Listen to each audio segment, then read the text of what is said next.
At home he watches a video for members with SOS explaining it's a genetic problem. The gene that is supposed to suppress emotions is malfunctioning and only inhibitor medicine can delay worse symptoms. The next day at work, Silas keeps feeling lots of new things that distract him from his chores. He loses focus and has depressive moments. He also becomes very sensitive to light.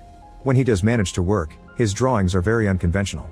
Later during a bathroom break, Silas bumps into Nia and they have a very awkward conversation. Afterward Silas starts following Nia without her noticing until she disappears into her apartment.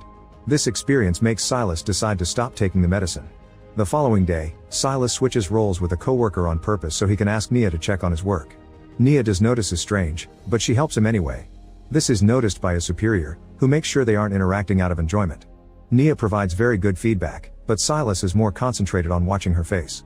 He's becoming so obsessed with her to the point that later in the night, Silas enters the empty office and uses Nia's computer to listen to her recordings. During the next work meeting, Silas accidentally spills his drink and when a coworker helps him, his shades are discovered as well. Now Silas has no choice but to admit he has SOS, and even though he swears he isn't contagious, they decide to separate him from the group. Silas is hurt because Nia agrees with the idea. From then on, Silas works in a corner far away from the others.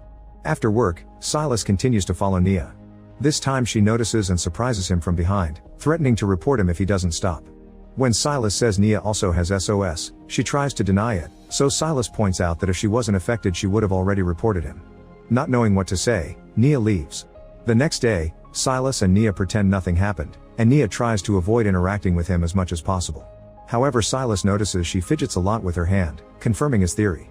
Later when they're alone in the office, the tension is so thick that Nia rushes to hide in the bathroom. Sia follows her and the two awkwardly stand in the same stall as they try to understand what they feel. After some hesitation, Silas touches her hands and face, not believing how amazing it feels. Finally giving in, Nia